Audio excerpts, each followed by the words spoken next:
हरे कृष्ण, हर हर महादेव। आप सभी का दिन शुभ हो। आज सुनिए फाल्गुन मास महात्म्य के 22वें दिन की कथा। आज शिवपुराण कथा में आप रसपान करेंगे भगवान शिव के पिपलाद अवतार की कथा और कीर्ति मालिनी की कथा का। अगर आपने इससे पहले के अध्याय नहीं सुने हैं तो जरूर सुन लीजिएगा, जिसमें भगवान शिव के बहुत सारे अवतारों की कथा का वर्णन किया गया है। नंदीश्वर ने महेशावतार तथा वृषेशावतार का चरित्र सुनाकर कहा, महाबुद्धिमान सनत कुमार जी, अब तुम अत्यंत आहर्त पूर्वक महेश्वर के पिपलाद नामक परमोत्कृष्ट अवतार का वर्णन भी सुनो। यह उत्तम आख्यान भक्ति को बढ़ाने वाला है।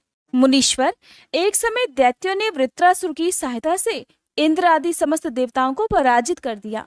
तब उन सभी देवताओं ने सहसा दधीची के आश्रम में अपने अपने अस्त्रों को फेंककर तत्काल ही हार मान ली।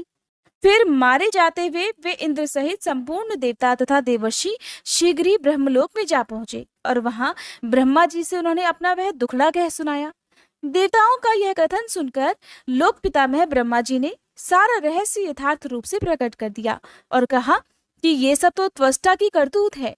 त्वष्टा ने ही तुम लोगों का वध करने के लिए तपस्या द्वारा इस महातेजस्वी वृत्रासुर को उत्पन्न किया है। ये दैत्य महान आत्मबल से संपन्न और समस्त दैत्यों का अधिपति है। इसलिए अब ऐसा प्रयास करो कि जिससे इसका वध हो सके। बुद्धिमान देवराज, मैं धर्म के कारण इस विषय में एक उपाय बताता हूँ, सुनो। जो दधीची नाम वाले महामुनि हैं, वे तपस्वी और जितेंद्रिय हैं। उन्होंने पूर्व काल में शिव जी की आराधना करके वज्र सरीखी अस्थियां हो जाने का वर प्राप्त किया है। इसलिए तुम लोग उनसे उनकी हड्डियों के लिए याचना करो, वे अवश्य दे देंगे। फिर उन अस्थियों से वज्रदंड का निर्माण करके तुम निश्चय ही उससे वृत्तासुर को मार डालना। नंदीश्वर कहते हैं, मुने, ब्रह्मा जी का ये वचन सुनकर इंद्र, देवगुरु बृहस्पति और अन्य देवताओं को साथ लेकर तुरंत ही दधीची ऋषि के उत्तम आश्रम पर आ गए। वहां इंद्र ने सुवर्चा सहित दधीची मुनि का दर्शन किया और आदर पूर्वक हाथ जोड़कर उन्हें नमस्कार किया। फिर देवगुरु बृहस्पति तथा अन्य देवताओं ने भी नम्रता पूर्वक उन्हें सिर झुकाकर प्रणाम किया। दधीची मुनि विद्वानों में श्रेष्ठ तो थे ही, वे तुरंत ही उसके अभिप्राय को भी ताड़ गए। तब उन्होंने अपनी पत्नी सुवर्चा को अपने आश्रम से कहीं और भेज दिया। फिर देवताओं सहित देवराज इंद्र, जो स्वार्थ साधन में बड़े दक्ष हैं, अर्थशास्त्र का सहारा लेकर मुनिवर से बोले, मुने, आप तो महान शिवभक्त, दाता और शरणागतों की रक्षा करने वाले हैं। इसलिए हम सभी देवता और देवर्षि त्वष्टा द्वारा अपमानित होने के कारण आपकी शरण में आए हैं। विप्रवर, आप अपनी वज्रमयी अस्थियां हमें प्रदान कर दीजिए, क्योंकि आपकी अस्थियों से वज्र का निर्माण करके मैं उस देवद्रोही का वध करूंगा। देवराज इंद्र के ऐसा कहने पर परोपकार परायण दधीची मुनि ने अपने स्वामी शिव का ध्यान करके अपना शरीर छोड़ दिया। उनके सभी बंधन नष्ट हो चुके थे, अतः वे तुरंत ही ब्रह्मलोक को चले गए। उस समय वहां पुष्पों की वर्षा होने लगी और सभी लोग आश्चर्यचकित हो गए। फिर देवराज इंद्र ने तुरंत ही सुरभि गऊ को बुलाकर उस शरीर को चटवाया और उन हड्डियों से अस्त्र निर्माण करने के लिए विश्वकर्मा जी को आदेश दे दिया। तब देवराज की आज्ञा पाकर विश्वकर्मा ने शिवजी के तेज से सुदृढ़ हुई मुनि की वज्रमयी हड्डियों से संपूर्ण अस्त्रों की कल्पना की। उनकी रीढ़ी की हड्डी से वज्र और ब्रह्मशिर नामक बाण बनाया और अन्य अस्थियों से बहुत सारे अनेक अस्त्रों का निर्माण किया। तब शिवजी के तेज से उत्कर्ष को प्राप्त हुए देवराज इंद्र ने उस वज्र को लेकर क्रोध पूर्वक वृत्तासुर पर आक्रमण कर दिया, ठीक उसी तरह जैसे रुद्र ने यमराज पर धावा किया था। फिर तो कवच आदि से भलीभांति सुरक्षित हुए इंद्र ने तुरंत ही पराक्रम प्रकट करके उस वज्र द्वारा वृत्तासुर के पर्वत शिखर सरी के सिर को काट गिराया। तात उस समय स्वर्गवासियों ने महान विजय उत्सव मनाया। इंद्र पर पुष्पों की वर्षा होने लगी, सभी देवता उनकी स्तुति करने लगे।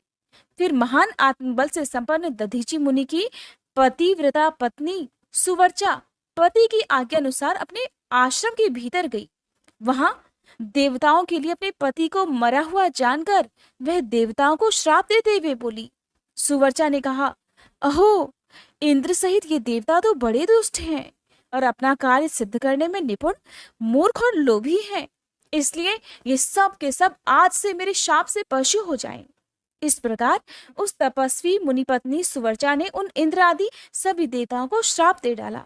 फिर उस पतिव्रता ने पति लोक में जाने का विचार किया। फिर तो मनस्विनी सुवर्चा ने परम पवित्र लकड़ियों द्वारा एक चिता तैयार की। उसी समय शंकर जी की प्रेरणा से सुखदायिनी आकाशवाणी हुई। वह उस मुनि पत्नी सुवर्चा को आश्वासन देती हुई बोली, प्राज्ञ, ऐसा साहस मत करो, मेरी उत्तम बात सुनो। देवी, तुम्हारे उदर में मुनि का तेज वर्तमान है, तुम उसे यत्न पूर्वक उत्पन्न करो। पीछे तुम्हारी जैसी इच्छा हो वैसा कर लेना, क्योंकि शास्त्र का ऐसा आदेश है कि गर्भवती को अपना शरीर कभी नहीं जलाना चाहिए, अर्थात कभी भी सती नहीं होना चाहिए। नंदीश्वर कहते हैं, हे मुनीश्वर, ऐसा कहकर वह आकाशवाणी मौन हो गई। उसे सुनकर वह मुनि पत्नी क्षण भर के लिए तो विस्मय में पड़ गई, परंतु उस सती साध्वी सुवर्चा को तो पति लोक की प्राप्ति ही अभीष्ट थी, इसलिए उसने बैठकर पत्थर से अपने उदर को विदीर्ण कर डाला। तब उसके पेट से मुनिवर दधीची का वह गर्भ बाहर निकल आया। उसका शरीर परम दिव्य और प्रकाशमान था और वह अपनी प्रभा से 10 दिशाओं को उद्भासित कर रहा था। तात दधीची के उत्तम तेज से प्रकट हुआ वह गर्भ अपनी लीला करने में समर्थ साक्षात रुद्र का अवतार था। मुनि प्रिया सुवर्चा ने दिव्य रूपधारी अपने उस पुत्र को देखकर मन ही मन समझ लिया कि यह तो रुद्र का ही अवतार है। फिर तो वह महासाध्वी परमानंद मगन हो गई। शीघ्र ही उसे नमस्कार करके उसकी स्तुति करने लगी। मुनीश्वर, उसने उस स्वरूप को अपने हृदय में धारण कर लिया। फिर पतिलोक की कामना करने वाली विमलेक्षणा माता सुवर्चा मुस्कुराकर अपने उस पुत्र से परम स्नेह पूर्वक बोली, तात परमेशान, तुम इस अश्वत्थ वृक्ष के निकट चिरकाल तक स्थित रहो। महाभाग, तुम समस्त प्राणियों के लिए सुखदाता हो जाओ और अब मुझे प्रेम पूर्वक पति लोक में जाने के लिए आज्ञा दे दो। वहां पति के साथ रहती हुई मैं रुद्र रूपधारी तुम्हारा ध्यान करती रहूंगी। नंदीश्वर कहते हैं, मुने, साध्वी सुवर्चा ने अपने पुत्र से ऐसा कहकर परम समाधि द्वारा पति का ही अनुगमन किया। मुनीश्वर, इस प्रकार दधीची पत्नी सुवर्चा शिवलोक में पहुंचकर अपने पति से जा मिली और आनंद पूर्वक शंकर जी की सेवा करने लगी। तात इतने में ही हर्ष में भरे हुए इंद्र सहित सभी देवता मुनियों के साथ आमंत्रित हुए की तरह शीघ्रता से वहां आ पहुंचे। तब प्रसन्न बुद्धि वाले ब्रह्मा जी ने उस बालक का नाम पिप्पलाद रख दिया। फिर सभी देवता महोत्सव मनाकर अपने अपने धाम को चले गए। फिर महान ऐश्वर्यशाली रुद्रावतार पिप्पलाद उसी अश्वत्थ के नीचे लोगों की हितकामना से चिरकालिक तप में प्रवृत्त हो गए। लोकाचार का अनुसरण करने वाले पिप्पलाद का इस प्रकार तपस्या करते हुए बहुत समय व्यतीत हो गया। फिर पिप्पलाद ने राजा अनरण्य की कन्या पद्मा से विवाह करके तरुण होकर उसके साथ विलास किया। उन मुनि के 10 पुत्र उत्पन्न हुए, जो सब के सब पिता के ही समान महात्मा और उग्र तपस्वी थे। वे अपनी माता पद्मा के सुख को बढ़ाने वाले हुए। इस प्रकार महाप्रभु शंकर के लीला अवतार मुनिवर पिप्पलाद ने महान ऐश्वर्यशाली और नाना प्रकार की लीलाएं की। उन कृपालु ने जगत में शनिश्चर की पीड़ा को, जिसका निवारण करना सबकी शक्ति के बाहर था, देखकर लोगों को प्रसन्नता पूर्वक ये वरदान दिया कि जन्म से लेकर 16 वर्ष तक की आयु वाले मनुष्यों को और शिव भक्तों को शनि की पीड़ा कभी नहीं हो सकती। ये मेरा वचन सर्वथा सत्य है। यदि कहीं शनि मेरे वचन का अनादर करके उन मनुष्यों को पीड़ा पहुंचाएगा तो वह निसंदेह भस्म हो जाएगा। तात इसलिए उस भय से भयभीत हुआ ग्रह श्रेष्ठ शनिश्चर विकृत होने पर भी वैसे मनुष्यों को कभी पीड़ा नहीं पहुंचाता। मुनिवर, इस प्रकार मैंने लीला से मनुष्य रूप धारण करने वाले पिप्पलाद का उत्तम चरित्र तुम्हें सुना दिया। ये संपूर्ण कामनाओं को पूर्ण करने वाला है। गाधी, कौशिक और महामुनि पिप्पलाद, ये तीनों स्मरण किए जाने पर शनिश्चर जनित पीड़ा का नाश कर देते हैं। वे मुनिवर दधीची, जो परम ज्ञानी, सत्पुरुषों के प्रिय तथा महान शिव भक्त थे, वे धन्य हैं, जिनके यहाँ स्वयं आत्मज्ञानी महेश्वर पिप्पलाद नामक पुत्र होकर उत्पन्न हुए। तात ये आख्यान निर्दोष, स्वर्गप्रद, कुग्रह जनित दोषों का संहारक, संपूर्ण मनोरथों का पूरक और शिव भक्ति की विशेष वृद्धि करने वाला है। अब जानिए भगवान शिव के द्विजेश्वरा अवतार की कथा, राजा भद्रायु और रानी कीर्ति मालिनी की धार्मिक दृढ़ता की परीक्षा के बारे में। नंदीश्वर ने आगे कहा, तात पहले जिन निरप्रश्रेष्ठ भद्रायु का परिचय दिया गया था और जिन पर भगवान शिव ने ऋषभ रूप से अनुग्रह किया था, उन्हीं नरेश के धर्म की परीक्षा लेने के लिए वे भगवान फिर द्विजेश्वर रूप से प्रकट हुए थे। ऋषभ के प्रभाव से रणभूमि में शत्रुओं पर विजय पाकर शक्तिशाली राजकुमार भद्रायु जब राज सिंहासन पर विराजमान हुए, तब राजा चंद्रांगद तथा रानी सीमंतिनी की बेटी सती साध्वी कीर्ति मालिनी के साथ उनका विवाह हो गया। किसी समय राजा भद्रायु ने अपनी धर्मपत्नी के साथ वसंत ऋतु में वन विहार करने के लिए एक गहन वन में प्रवेश किया। उनकी पत्नी शरणागत जनों का पालन करने वाली थी। राजा का भी ऐसा ही नियम था। उन राज दंपति की धर्म में कितनी दृढ़ता है, इसकी परीक्षा लेने के लिए पार्वती सहित भगवान शिव ने एक लीला रची। शिवा और शिव उस वन में ब्राह्मणी और ब्राह्मण के रूप में प्रकट हुए। उन दोनों ने लीला पूर्वक एक मायामय व्याघ्र का रूप धारण कर दिया। वे दोनों भय से विवल होकर व्याघ्र से थोड़ी ही दूर आगे रोते चिल्लाते भागने लगे। व्याघ्र उनका पीछा करने लगा। राजा ने उन्हें इस अवस्था में देखा। वे ब्राह्मण दंपति भी भय से विवल होकर महाराज की शरण में गए और इस प्रकार बोले, महाराज हमारी रक्षा कीजिए, रक्षा कीजिए। ये व्याघ्र हम दोनों को खा जाने के लिए आ रहा है। सभी प्राणियों को काल के समान भय देने वाला ये हिंसक प्राणी हमें अपना आहार बनाए, इसके पहले ही आप हम दोनों को बचा लीजिए। ये उन दोनों का करुण क्रंदन सुनकर महावीर राजा ने जैसे ही धनुष उठाया, त्यों ही वह व्याघ्र उनके निकट आ पहुंचा। उसने ब्राह्मणी को पकड़ लिया। वह बेचारी हा नाथ, हा नाथ, हा प्राण वल्लभ, हा शंभो, हे जगत गुरु ऐसा कहकर रोने और विलाप करने लगी। व्याघ्र बड़ा भयानक था। उसने जैसे ही ब्राह्मणी को अपना ग्रास बनाने की कोशिश की, त्यों ही भद्रायु ने तीखे बाणों से उसके मुंह में आघात कर दिया, परंतु उन बाणों से उस महाबली व्याघ्र को थोड़ी सी भी व्यथा नहीं हुई। वह ब्राह्मणी को बलपूर्वक घसीटता हुआ तत्काल दूर निकल गया। अपनी पत्नी को बाघ के पंजे में पड़ी हुई देख ब्राह्मण को बड़ा दुख हुआ और वह बारंबार रोने लगा। देर तक रोकर उसने राजा भद्रायु से कहा, राजन, तुम्हारे वे बड़े बड़े अस्त्र कहाँ हैं? दुखियों की रक्षा करने वाला तुम्हारा विशाल धनुष कहाँ है? सुना था तुम में 12,000 बड़े बड़े हाथियों का बल है, वो क्या हुआ? तुम्हारे शंख, खड्ग और मंत्रास्त्र विद्या से क्या लाभ हुआ? दूसरों को नुकसान होने से बचाना हर क्षत्रिय का परम धर्म है। धर्म के राजा अपना धन और प्राण देकर भी शरण में आए हुए दीन दुखियों की रक्षा करते हैं। जो पीड़ितों की प्राण रक्षा नहीं कर सकते, ऐसे लोगों के लिए तो जीने की अपेक्षा मर जाना ही अच्छा है। इस प्रकार उस ब्राह्मण का विलाप और उसके मुख से अपने पराक्रम की निंदा सुनकर राजा ने शोक से मन ही मन इस प्रकार विचार किया, अहो, आज भाग्य के उलटफेर से मेरा पराक्रम नष्ट हो गया, मेरे धर्म का भी नाश हो गया। इसलिए अब मेरी संपदा, राज्य और आयु का भी निश्चय ही नाश हो जाएगा। ऐसा विचार कर राजा भद्रायु ब्राह्मण के चरणों में गिर पड़े और उसे धीरज बंधाते हुए बोले, ब्राह्मण, मेरा पराक्रम नष्ट हो गया है। महामते, मुझे क्षत्रियाधम पर कृपा करके शोक छोड़ दीजिए। मैं आपको मनोवांछित पदार्थ दूंगा। ये राज्य, ये रानी और ये मेरा शरीर सब कुछ आपके अधीन है। बोलिए, आप क्या चाहते हैं? ब्राह्मण बोले, राजन, अंधे को दर्पण से क्या काम? जो भिक्षा मांगकर जीवन निर्वाह करता हो वह बहुत से घर लेकर क्या करेगा? जो मूर्ख है उसे पुस्तक से क्या काम, और जिसके पास स्त्री नहीं है वह धन लेकर क्या करेगा? मेरी पत्नी तो चली गई, मैंने कभी काम सुख का उपभोग भी नहीं किया, इसलिए काम भोग के लिए आप अपनी इस बड़ी रानी को मुझे दे दीजिए। राजा ने कहा, ब्राह्मण, क्या यही तुम्हारा धर्म है? क्या तुम्हें गुरु ने यही उपदेश दिया है? क्या तुम ये नहीं जानते कि पराई स्त्री का स्पर्श स्वर्ग और सुयश की हानि करने वाला है? पर स्त्री के उपभोग से जो पाप कमाया जाता है उसे सैकड़ों प्रायश्चितों द्वारा भी कभी नहीं धुला जा सकता। ब्राह्मण बोले, राजन, मैं अपनी तपस्या से भयंकर ब्रह्म हत्या और मदिरापान जैसे पाप का भी नाश कर डालूंगा। फिर पर स्त्री संगम किस गिनती में है भला?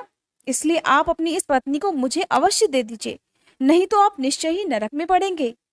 ब्राह्मण की इस बात पर राजा ने मन ही मन विचार किया कि ब्राह्मण के प्राणों की रक्षा न करने से महापाप होगा, इसलिए इससे बचने के लिए तो पत्नी को दे डालना ही श्रेष्ठ रहेगा। इस श्रेष्ठ ब्राह्मण को अपनी पत्नी देकर मैं ब्रह्महत्या के पाप से मुक्त होकर शीघ्र ही अग्नि में प्रवेश कर जाऊंगा। मन ही मन ऐसा निश्चय करके राजा ने आग जला दी और ब्राह्मण को बुलाकर उसे अपनी पत्नी को दे दिया। फिर स्नान करके पवित्र होकर देवताओं को प्रणाम करके उन्होंने अग्नि की 2 बार परिक्रमा की और एकाग्रचित्त होकर भगवान शिव का ध्यान किया। इस प्रकार राजा को अग्नि में गिरने के लिए तत्पर होता देख जगतपति भगवान विश्वनाथ सहसा वहां प्रकट हो गए। उस समय उनके 5 मुख थे।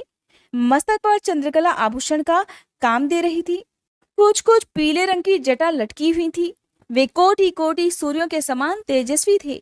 हाथों में त्रिशूल, खड्गवांग, कुठार, ढाल, मृग, अभय और पिनाक धारण किए हुए बैल की पीठ पर बैठे हुए भगवान नीलकंठ को राजा ने अपने सामने प्रत्यक्ष देखा।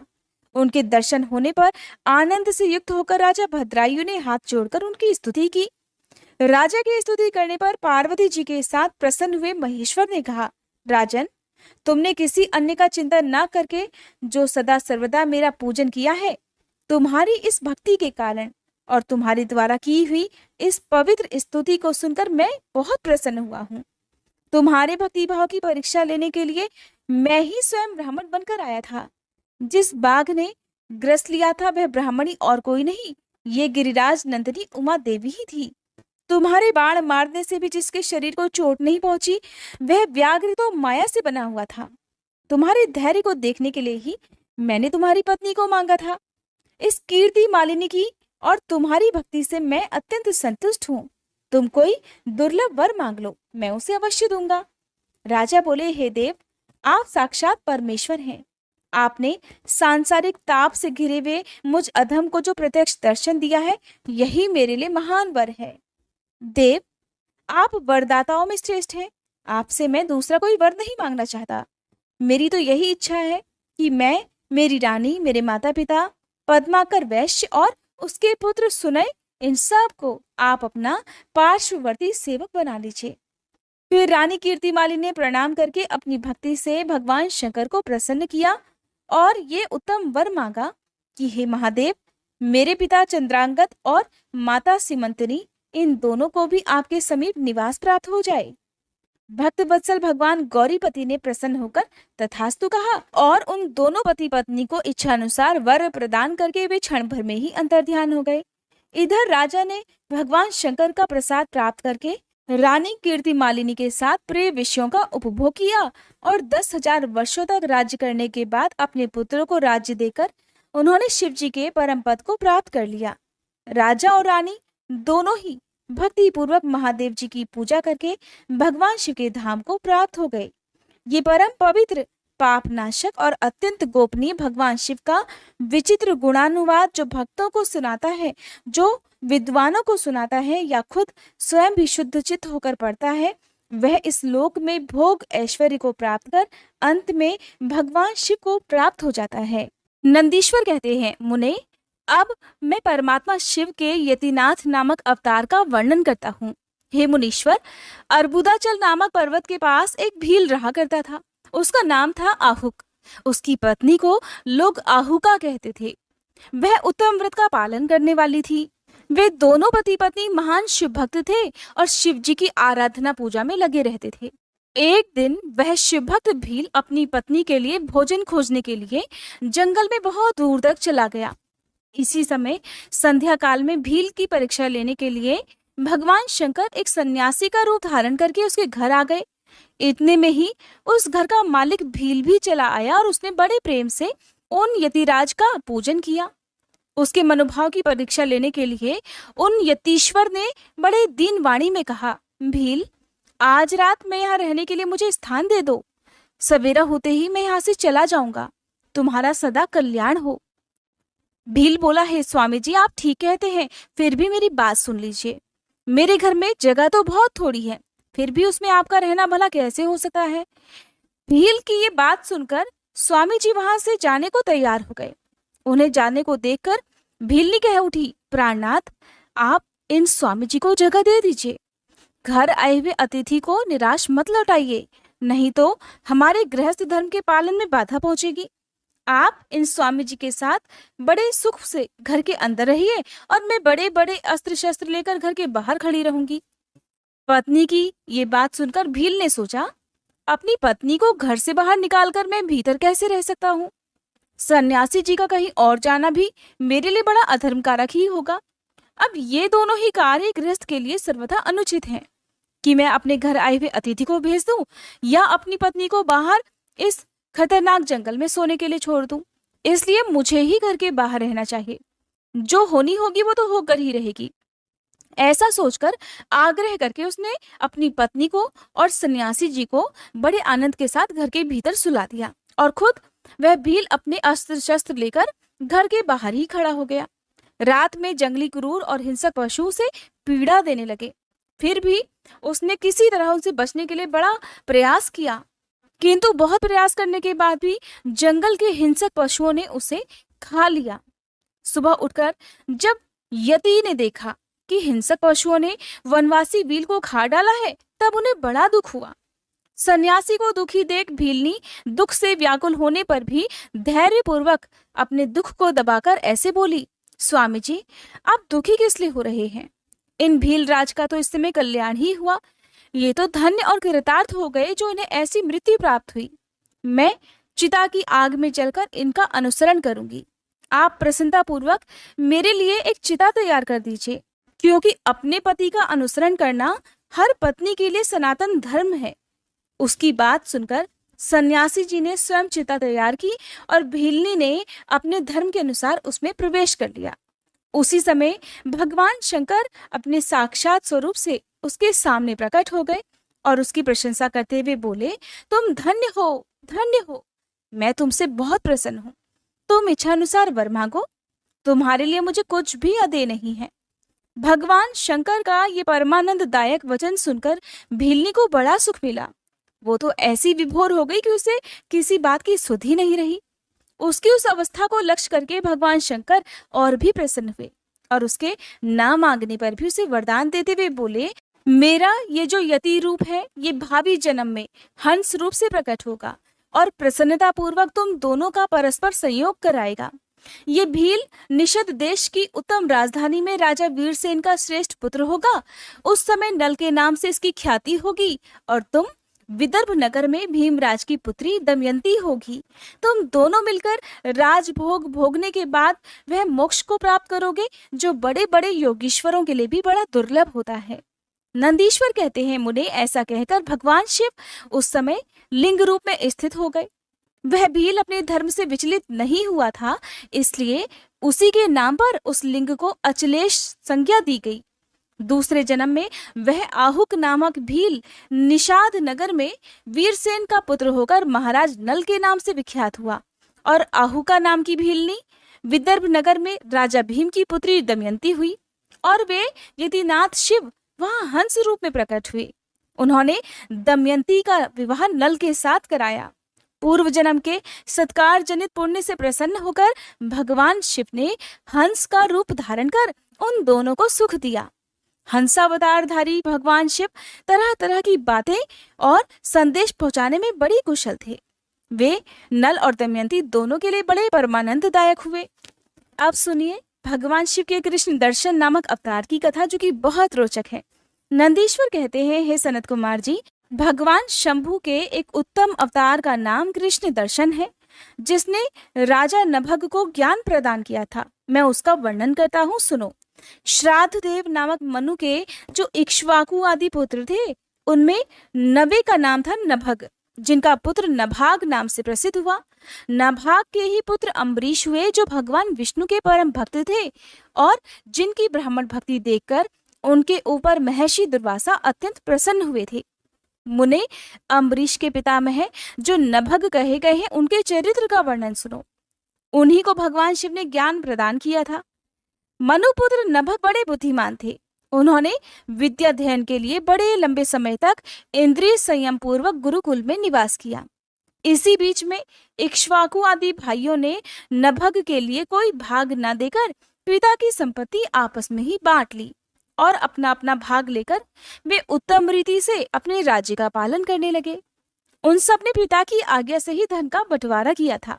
कुछ समय के बाद ब्रह्मचारी नभग गुरुकुल से सांगोपांग वेदों का अध्ययन करके वहां आए।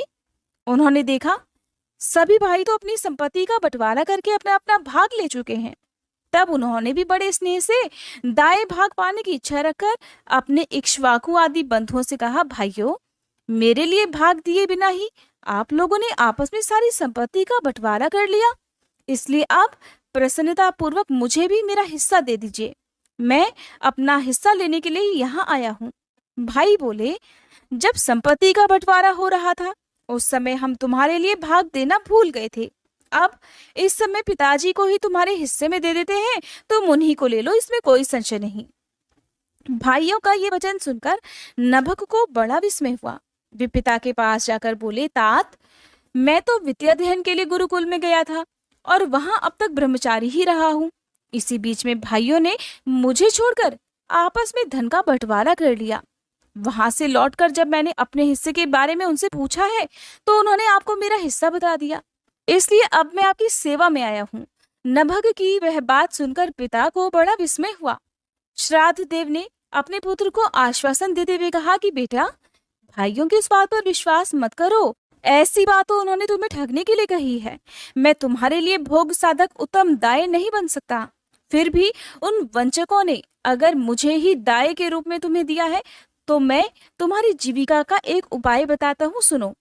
इन दिनों उत्तम बुद्धि वाले आंगिर सगोत्रीय ब्राह्मण एक बहुत बड़ा यज्ञ कर रहे हैं। उस कर्म में प्रत्येक छठे दिन का कार्य वे ठीक ठीक नहीं समझ पाते, उसमें उनसे भूल हो जाती है। तुम वहां जाओ और उन ब्राह्मणों को विश्वदेव संबंधी 2 सूक्त बतला दिया करो। इससे वह यज्ञ शुद्ध रूप से संपादित हो जाएगा। वह यज्ञ समाप्त होने पर वे ब्राह्मण जब स्वर्ग को जाने लगेंगे उस समय संतुष्ट होकर अपने यज्ञ से बचा हुआ सारा धन वह तुम्हें दे देंगे। पिताजी की ये बात सुनकर सत्यवादी नभक बड़ी प्रसन्नता के साथ उस उत्तम यज्ञ में गए। मुने, वहां छठे दिन के कर्म में बुद्धिमान मनुपुत्र ने वैश्वदेव संबंधी दोनों सूक्तों का स्पष्ट रूप से उच्चारण किया। यज्ञ कर्म समाप्त होने पर वे आंगिरस ब्राह्मण यज्ञ से बचा हुआ अपना अपना धन नभक को देकर स्वर्गलोक को चले गए। उस यज्ञशिष्ट धन को जब वे ग्रहण करने लगे उस समय सुंदर लीला करने वाले भगवान शिव तत्काल वहां प्रकट हो गए। उनके सारे अंग बड़े सुंदर थे परंतु नेत्र काले थे। उन्होंने नभक से पूछा कि तुम कौन हो जो इस धन को ले रहे हो? ये तो मेरी संपत्ति है, तुम्हें किसने यहाँ भेजा है? ये सारी बातें ठीक ठीक बताओ। नभक कहने लगे, ये तो यज्ञ से बचा हुआ धन है जिसे ऋषियों ने मुझे दिया है। अब तो ये मेरी ही संपत्ति है और भला इसको लेने से तुम मुझे कैसे रोक रहे हो? कृष्ण दर्शन ने कहा, हे तात, हम दोनों के इस झगड़े में तो तुम्हारे पिता ही पंच रहेंगे। जाकर उनसे पूछो और वे जो निर्णय दे दें उसे ठीक ठीक यहाँ आकर बता दो। उनकी बात सुनकर नभग ने पिता के पास जाकर उक्त प्रश्न को उनके सामने रखा। श्राद्ध देव को कोई पुरानी बात याद आ गई और उन्होंने भगवान शिव के चरण कमलों का चिंतन करते हुए कहा कि हे तात, वे पुरुष जो इस समय तुम्हें वह धन लेने से रोक रहे हैं साक्षात भगवान शिव हैं। यह तो संसार की सारी वस्तुएं ही उन्हीं की हैं, परंतु यज्ञ से प्राप्त हुए धन पर उनका विशेष अधिकार है। यज्ञ करने से जो धन बच जाता है उसे भगवान रुद्र का भाग निश्चित किया जाता है। इसलिए यज्ञावशिष्ट सारी वस्तु ग्रहण करने के अधिकारी सर्वेश्वर महादेव जी ही हैं। उनकी इच्छा से ही दूसरे लोग उस वस्तु को ले सकते हैं। भगवान शिव तुम पर कृपा करने के लिए ही वहां अब ऐसा रूप धारण करके आए हैं। तुम वहीं जाओ और उन्हें प्रसन्न करो, अपने अपराध के लिए क्षमा मांगो और प्रणाम पूर्वक उनकी स्तुति करो। नभग पिता की आज्ञा से वहां गए और भगवान को प्रणाम करके हाथ जोड़कर इस प्रकार बोले, हे महेश्वर, ये सारी त्रिलोकी तो आपकी है, फिर यज्ञ से बचे हुए धन के लिए तो कहना ही क्या है। निश्चय ही इस पर भी आपका अधिकार है और यही मेरे पिता ने निर्णय किया है। नाथ, मैंने यथार्थ बात न जानने के कारण भ्रमवश जो कुछ भी कह दिया है, मेरे उस अपराध को क्षमा कर दीजिए। मैं आपके चरणों में मस्तक रखकर ये प्रार्थना करता हूँ कि आप मुझ पर प्रसन्न हो जाइए। ऐसा कहकर नभ ने अत्यंत दीनतापूर्ण हृदय से दोनों हाथ जोड़कर महेश्वर कृष्ण दर्शन का स्तवन किया। उधर श्राद्ध देव ने भी अपने अपराध के लिए क्षमा मांगते हुए भगवान शिव की स्तुति की। फिर भगवान रुद्र ने मन ही मन प्रसन्न होकर नभग को कृपा दृष्टि से देखा और मुस्कुराते हुए कहा, नभग, तुम्हारे पिता ने धर्मानुकूल जो भी बातें कही हैं वो ठीक ही हैं। तुमने भी साधु स्वभाव के कारण सत्य ही कहा है, इसलिए मैं तुम पर बहुत प्रसन्न हूँ और कृपा पूर्वक तुम्हें सनातन ब्रह्म तत्व का ज्ञान प्रदान करता हूँ। इस समय ये सारा धन मैंने तुम्हें दे दिया, अब तुम इसे ग्रहण करो। इस लोक में निर्विकार रहकर सुख भोगो, अंत में मेरी कृपा से तुम्हें सद्गति प्राप्त हो जाएगी। ऐसा कहकर भगवान रुद्र सबके देखते देखते वहीं अंतर्ध्यान हो गए। साथ ही श्राद्ध देव भी अपने पुत्र नभग के साथ अपने स्थान को लौट आए। इस लोक में विपुल भोगों का उपभोग करके अंत में वे भगवान शिव के धाम में चले गए। हे ब्राह्मण, इस प्रकार तुमसे मैंने भगवान शिव के कृष्ण दर्शन नामक अवतार का वर्णन किया। जो भी इस आख्यान को पढ़ता और सुनता है उसे संपूर्ण मनोवांछित फल प्राप्त हो जाते हैं। अब सुनिए भगवान शिव के अवधूतेश्वर अवतार की कथा और उसकी महिमा का वर्णन। नंदीश्वर कहते हैं, हे सनत कुमार जी, अब तुम परमेश्वर शिव के अवधूतेश्वर नामक अवतार का वर्णन भी सुनो, जिसने इंद्र के घमंड को चूर चूर कर दिया था। पहले की बात है, इंद्र संपूर्ण देवताओं तथा बृहस्पति जी को साथ लेकर भगवान शिव का दर्शन करने के लिए कैलाश पर्वत पर गए। उस समय बृहस्पति और इंद्र के शुभागमन की बात जानकर भगवान शंकर उन दोनों की परीक्षा लेने के लिए अवधूत बन गए। उनके शरीर पर कोई वस्त्र नहीं था। वे प्रज्वलित अग्नि के समान तेजस्वी होने के कारण महाभयंकर जान पड़ रहे थे। उनकी आकृति बड़ी सुंदर दिखाई देती थी। वे राह रोकर बीच में खड़े हो गए।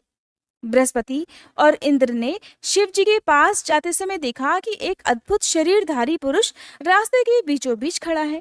इंद्र को अपने अधिकार पर बड़ा गर्व था, इसलिए वो ये नहीं जान सके कि ये तो साक्षात भगवान शंकर हैं। उन्होंने मार्ग में खड़े हुए पुरुष से पूछा, तुम कौन हो? इस नग्न अद्भुत वेश में कहां से आए हो? तुम्हारा नाम क्या है? सब बातें ठीक ठीक बताओ, देर मत करो। भगवान शिव अपनी जगह पर हैं या इस समय कहीं और गए हुए हैं? मैं देवताओं तथा गुरु जी के साथ उन्हीं के दर्शन करने के लिए जा रहा हूँ। देवराज इंद्र के बार बार पूछने पर भी महान कौतुक करने वाले अहंकारी महायोगी त्रिलोकीनाथ शिव कुछ नहीं बोले, मौन ही रहे। तब अपने ऐश्वर्य का घमंड रखने वाले देवराज इंद्र ने रोष में आकर उन जटाधारी पुरुष को फटकार लगाई और इस प्रकार कहने लगे, अरे मूर्ख, दुर्मते, तू बार बार पूछने पर भी उत्तर नहीं देता, इसलिए मैं तुझे वज्र से मारता हूं, देखूं कौन तेरी रक्षा करता है। ऐसा कहकर उस दिगंबर पुरुष की ओर क्रोध पूर्वक देखते हुए इंद्र ने उसे मार डालने के लिए अपना वज्र उठा लिया। ये देख भगवान शंकर ने शीघ्र ही उस वज्र का स्तंभन कर दिया, अर्थात उस वज्र को स्थिर कर दिया, जिस कारण इंद्र की बाह अकड़ गई, इसलिए वे वज्र का प्रहार ही नहीं कर सके। फिर वह अवधूत पुरुष तत्काल ही क्रोध के कारण तेज से प्रज्वलित हो उठा, मानो इंद्र को जला देना चाहता हो।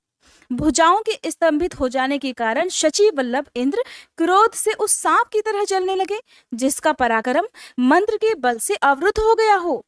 बृहस्पति ने उस पुरुष को अपने तेज से प्रज्वलित होता देख तत्काल ही ये समझ लिया कि ये तो साक्षात भगवान हर है। फिर तो वे हाथ जोड़कर प्रणाम करके उनकी स्तुति करने लगे। स्तुति के बाद उन्होंने देवराज इंद्र को उनके चरणों में गिरा दिया और कहने लगे, हे दीनानाथ महादेव, ये इंद्र आपके चरणों में पड़ा है, आप इसका और मेरा उद्धार कीजिए। हम दोनों पर क्रोध नहीं, प्रेम कीजिए महादेव। शरणागत इंद्र की रक्षा कीजिए। आपके ललाट से प्रकट हुई ये अग्नि इन्हें जलाने के लिए आ रही है। बृहस्पति की ये बात सुनकर अवधूत वेशधारी करुणा सिंधु शिव जी ने हंसते हुए कहा, अपने नेत्र से रोषवश बाहर निकली हुई अग्नि को भला मैं पुनः कैसे धारण कर सकता हूँ ब्रह्म जी? क्या सर्प अपनी छोड़ी हुई केंचुली को फिर से ग्रहण करता है? भगवान शिव के वचन सुनकर बृहस्पति देव बोले, हे देव, हे भगवान, भक्त तो सदा ही कृपा के पात्र होते हैं। आप अपने भक्त वत्सल नाम को चरितार्थ कीजिए और इस भयंकर तेज को कहीं अन्यत्र डाल दीजिए। तब रुद्र कहने लगे, देवगुरु, मैं तुम पर प्रसन्न हूँ, इसलिए उत्तम वर देता हूँ। इंद्र को जीवन दान देने के कारण आज से तुम्हारा एक नाम जीव भी होगा। मेरे ललाटवर्ती नेत्र से जो ये अग्नि प्रकट हुई है, इसे देवता कभी सहन नहीं सकते, इसलिए इसको मैं बहुत दूर छोड़ूंगा, जिससे ये इंद्र को पीड़ा ना दे सके। ऐसा कहकर अपने तेज स्वरूप उस अद्भुत अग्नि को हाथ में लेकर भगवान शिव ने क्षार समुद्र में फेंक दिया। वहां फेंके जाते ही भगवान शिव का वह तेज तत्काल एक बालक के रूप में बदल गया, जो सिंधुपुत्र जलंधर नाम से विख्यात हुआ। फिर देवताओं की प्रार्थना से भगवान शिव ने ही असुरों के स्वामी जलंधर का वध किया था। अवधूत रूप से ऐसी सुंदर लीला करके लोक कल्याणकारी शंकर जी वहां से अंतर्ध्यान हो गए। फिर सभी देवता अत्यंत निर्भय और सुखी हुए। इंद्र और बृहस्पति भी उस भय से मुक्त होकर उत्तम सुख के भागी बन गए। जिसके लिए उनका आना हुआ था, वह भगवान शिव का दर्शन पाकर वे कृतार्थ हो गए। इंद्र और बृहस्पति प्रसन्नता पूर्वक फिर अपने अपने स्थान को चले गए। हे सनत कुमार जी, इस प्रकार मैंने तुमसे परमेश्वर शिव के अवधूतेश्वर नामक अवतार का वर्णन किया है, जो दुष्टों को दंड और भक्तों को परम आनंद प्रदान करने वाला है। ये दिव्य आख्यान पापों का निवारण करके यश, स्वर्ग, भोग, मोक्ष और संपूर्ण मनोवांछित फलों की प्राप्ति कराने वाला है। जो प्रतिदिन एकाग्रचित होकर इसे सुनता या सुनाता है, वह इस लोक में संपूर्ण सुखों का उपभोग करके अंत में शिव जी की गति प्राप्त कर लेता है। नंदीश्वर कहते हैं, हे मुनि श्रेष्ठ, अब तुम भगवान शंभु के नारी संदेह भंजक भिक्षु अवतार का वर्णन सुनो, जिसे उन्होंने अपने भक्त पर दया करके ग्रहण किया था। विदर्भ देश में सत्यरथ नाम से एक प्रसिद्ध राजा थे, जो धर्म में तत्पर, सत्यशील और बड़े बड़े शिव भक्तों से प्रेम करने वाले थे। धर्म पूर्वक पृथ्वी का पालन करते हुए उनका बहुत सा समय सुखपूर्वक बीत गया। फिर किसी समय शाल्व देश के राजाओं ने उस राजा की राजधानी पर आक्रमण करके उसे चारों ओर से घेर लिया। बलोन्मत्त शाल्व देशी क्षत्रियों के साथ, जिनके पास बहुत बड़ी सेना थी, राजा सत्यरथ का बड़ा भयंकर युद्ध हुआ। शत्रुओं के साथ इतना भयंकर युद्ध करके उनकी बड़ी भारी सेना नष्ट हो गई थी। फिर दैव योग से राजा भी शाल्वों के हाथ से मारे गए। उन नरेश के मारे जाने पर मरने से बचे हुए सैनिक अपने मंत्रियों सहित भय से विह्वल होकर भाग खड़े हुए। मुने, उस समय विदर्भ राज सत्यरथ की महारानी शत्रुओं से घिरी होने पर भी कोई प्रयास करके रात के समय अपने नगर से बाहर निकल गई। वे उस समय गर्भवती थी, इसलिए शोक से संतप्त होकर भगवान शंकर के चरणों का ध्यान करती हुई वे धीरे धीरे पूर्व दिशा की ओर बहुत दूर तक चली गईं। सुबह होने पर रानी ने भगवान शंकर की दया से एक निर्मल सरोवर देखा। उस समय तक वे बहुत दूर का रास्ता तय कर चुकी थी। सरोवर के तट पर आकर वे सुकुमारी रानी एक छायादार वृक्ष के नीचे बैठ गई। भाग्यवश उसी निर्जन स्थान में वृक्ष के नीचे ही रानी ने उत्तम गुणों से युक्त शुभ मुहूर्त में एक दिव्य बालक को जन्म दिया, जो सभी शुभ लक्षणों से संपन्न था। दैववश उस बालक की जननी महारानी को बड़े जोर की प्यास लगी। तब वे पानी पीने के लिए उस सरोवर में उतरी। इतने में ही एक बड़े भारी मगरमच्छ ने आकर रानी को अपना ग्रास बना लिया। वह बालक तो पैदा होते ही माता पिता से हीन हो गया, अनाथ हो गया और भूख प्यास से पीड़ित होकर उस तालाब के किनारे पड़ा हुआ जोर जोर से रोने लगा। इतने में ही उस पर कृपा करके भगवान महेश्वर वहां आ गए और उस शिशु की रक्षा करने लगे। भगवान की ही प्रेरणा से एक ब्राह्मणी अचानक वहां आ गई। वो विधवा थी। घर घर भीख मांगकर वो अपना जीवन निर्वाह किया करती थी और अपने 1 वर्ष के बालक को गोद में लिए हुए उस तालाब के तट पर वो पहुंची थी। उसने एक अनाथ शिशु को रोते हुए वहां देखा। निर्जन वन में उस बालक को देखकर ब्राह्मणी को बड़ी हैरानी हुई।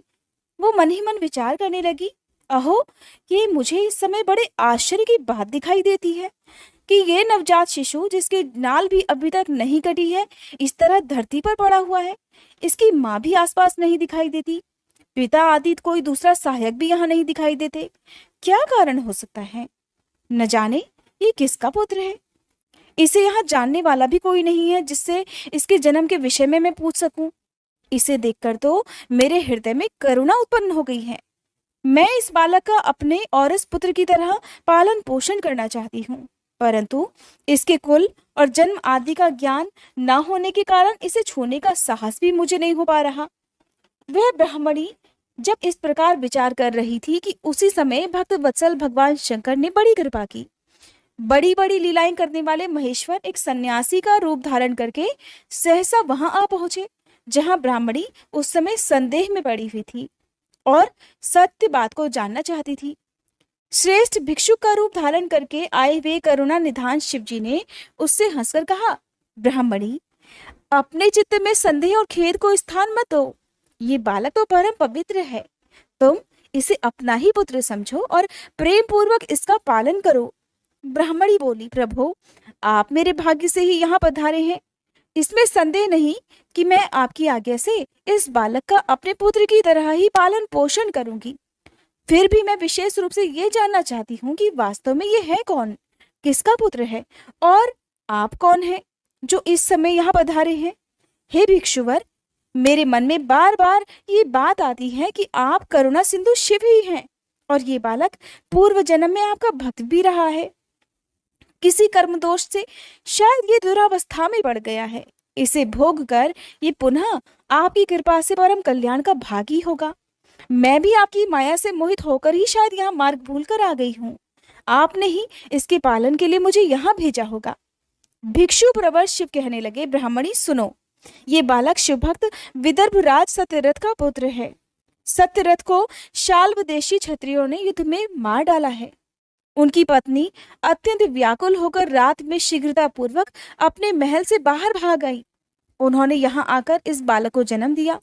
सुबह होने पर वे प्यास से पीड़ित होकर सरोवर में पानी पीने के लिए उतरी। उसी समय दैववश एक ग्रह ने आकर उन्हें अपना आहार बना लिया। ब्राह्मणी ने पूछा, हे भिक्षुदेव, क्या कारण है कि इसके पिता राजा सत्यरथ श्रेष्ठ भोगों के उपभोग के समय बीच में ही शत्रुओं द्वारा मारे डाले गए? किस कारण से इस शिशु की माता को ग्रह ने खा लिया? और ये शिशु जो जन्म से ही अनाथ और बंधुहीन हो गया, इसका क्या दोष है, इसका क्या कारण है? मेरा अपना पुत्र भी अत्यंत दरिद्र और भिक्षु क्यों हुआ, और मेरे इन दोनों पुत्रों को भविष्य में कैसे सुख प्राप्त होगा?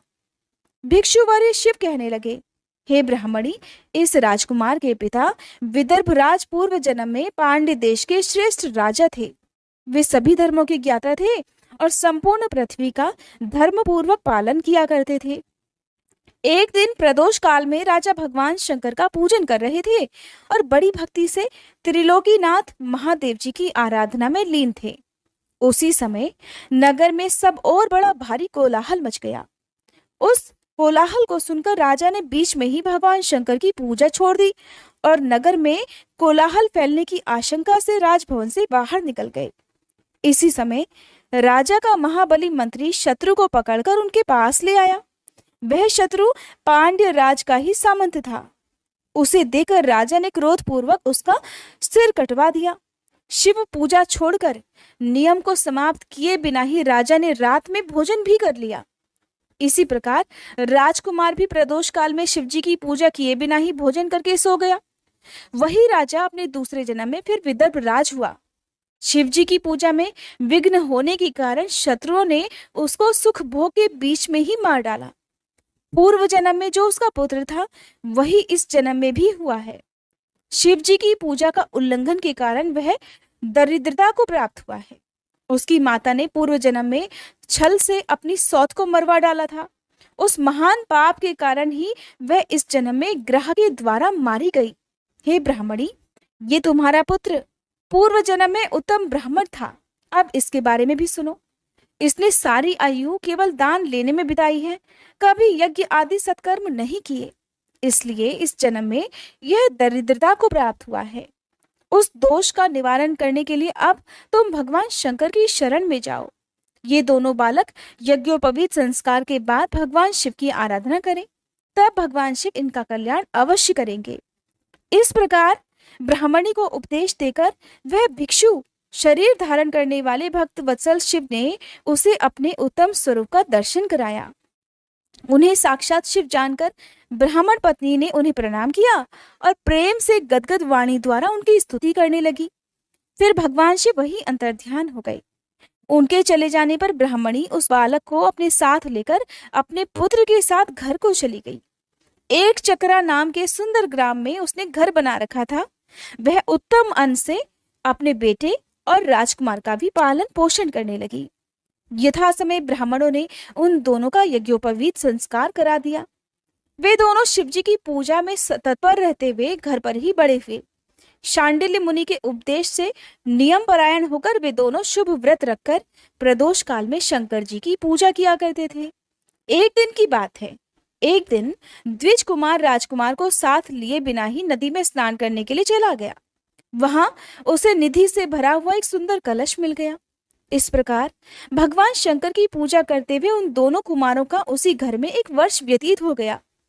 फिर एक दिन राजकुमार उस ब्राह्मण के साथ वन में गया। वहां अचानक एक गंधर्व कन्या आ गई। उसके पिता ने वह कन्या राजकुमार को दे दी। गंधर्व कन्या से विवाह करके राजकुमार अब निष्कंटक राज्य भोगने लगे।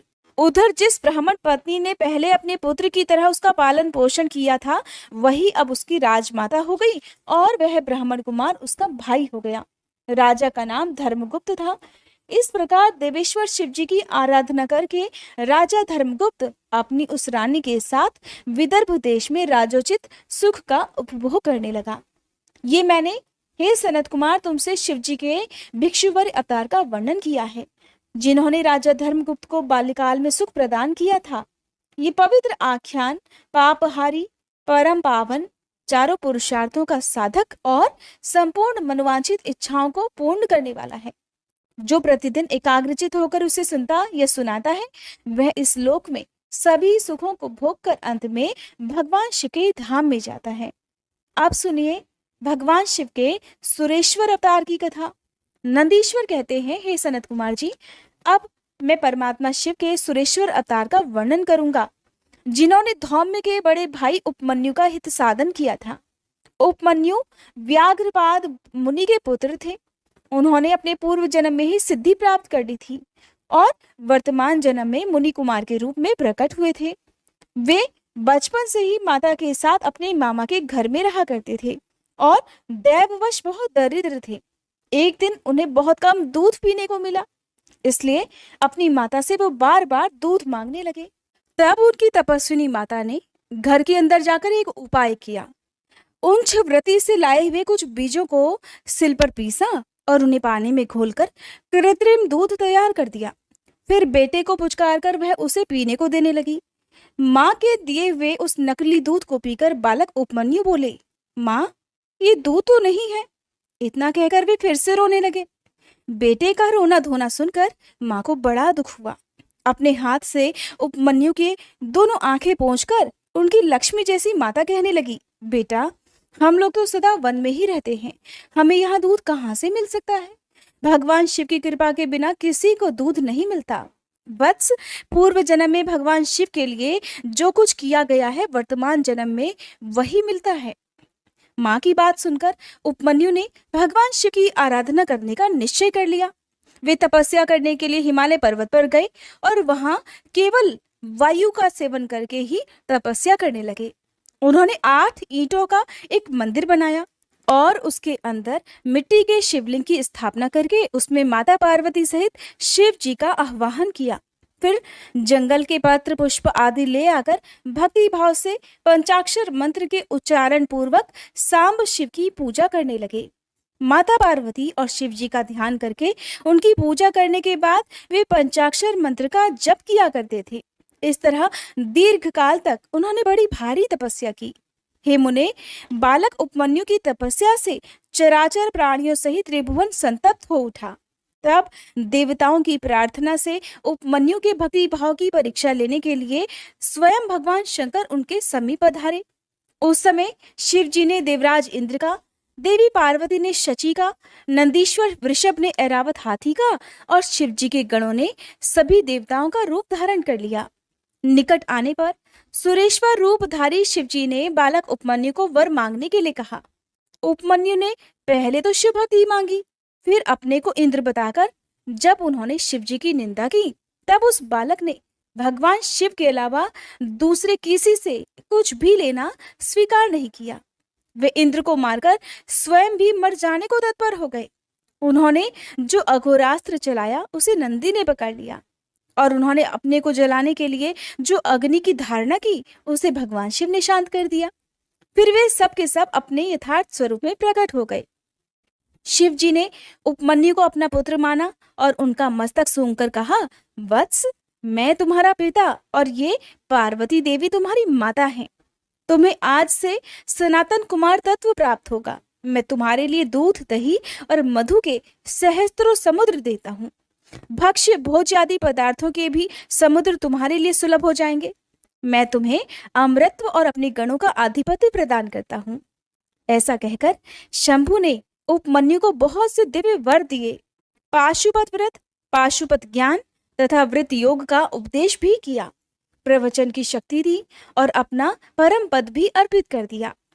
फिर दोनों हाथों से उपमन्यु को अपने हृदय से लगाकर उनका मस्तक सूंघा और देवी पार्वती को सौंपते हुए कहने लगे, देवी, ये तुम्हारा बेटा है। पार्वती जी ने भी बड़े प्यार से उनके मस्तक पर अपना करकमल रखा और उन्हें अक्षय कुमार पद प्रदान कर दिया। शिवजी ने संतुष्ट होकर उनके लिए पिंडीभूत और अविनाशी साकार क्षीर सागर प्रस्तुत कर दिया। साथ ही योग संबंधी ऐश्वर्य, नित्य संतोष, अक्षय ब्रह्म विद्या और उत्तम समृद्धि भी प्रदान की। उनके कुल और गोत्र के अक्षय होने का वरदान भी उन्हें दिया और ये भी कहा कि मैं अब तुम्हारे इस आश्रम पर नित्य निवास करूंगा। ऐसा कहकर भगवान शिव वहीं अंतर्ध्यान हो गए। उपमन्यु वर पाकर प्रसन्नता पूर्वक घर आए। उन्होंने अपनी माता से सारी बातें बताई, जिसे सुनकर माता को बड़ा हर्ष हुआ। उपमन्यु इसके बाद सभी के पूजनीय और सबसे अधिक सुखी हो गए। तात, इस प्रकार मैंने तुमसे परमेश्वर शिव के सुरेश्वर अवतार का वर्णन किया है। ये अवतार सत्पुरुषों को सदा ही सुख देने वाला है। सुरेश्वर अवतार की ये कथा पापों को दूर करने वाली और संपूर्ण मनोवांछित फलों को देने वाली है। जो इसे भक्ति पूर्वक सुनता या सुनाता है, वह संपूर्ण सुखों को भोगकर अंत में भगवान शिव को प्राप्त हो जाता है। जय भोलेनाथ। आज का अध्याय समाप्त हुआ।